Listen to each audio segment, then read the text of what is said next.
So I want to talk to you about a Chinaberry tree. Chinaberry trees are normally sometimes called like a weed tree. It kind of grows beside fence lines. It often grows beside an old house. They're really not commercialized just because they don't get too big in size. Typically they'll be a little bit big at the base and they'll kind of branch off a little small spots. They love to grow beside like old structures and fence posts and stuff like that. But really the cool thing about a Chinaberry tree is it's actually a species of the mahogany family. And to me, it's some of the most prettiest wood around in South Georgia. And it's just kind of a neglected wood and it has amazing, amazing characteristics. You know, even the birds like it. It produces these berries. The birds go eat those berries and they get drunk eating these berries.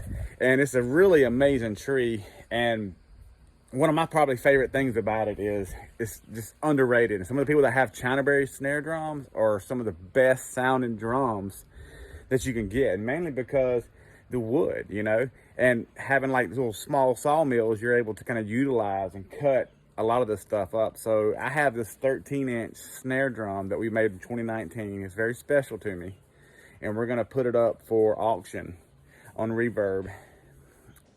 The cool part about it is actually a stump right here at one time. There's a stump right here, and that was a big Chinaberry tree that this drum is made from. And yeah, it's from this Chinaberry tree.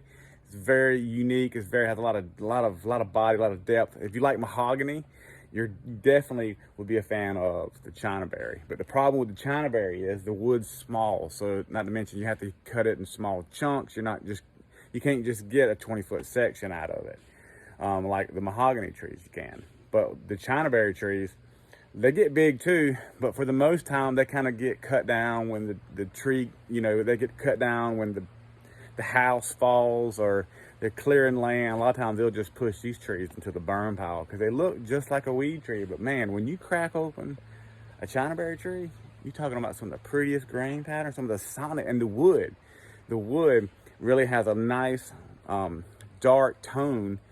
Features, it's going to be like a lot of the same characteristics of like the mahogany family. So if you want to get a different snare drum out of a different type of wood, the Chinaberry, yeah, it's definitely a really classy wood, and has a very distinct grain patterns. I kind of feel like it's a mixture between cherry and mahogany, like if they had a baby, because sometimes mahogany could be real bland, but with the Chinaberry, it really has deep grain patterns that kind of move out throughout the wood. And once it's dried properly, you're talking about some of the prettiest wood. Man, Chinaberry is just amazing, amazing.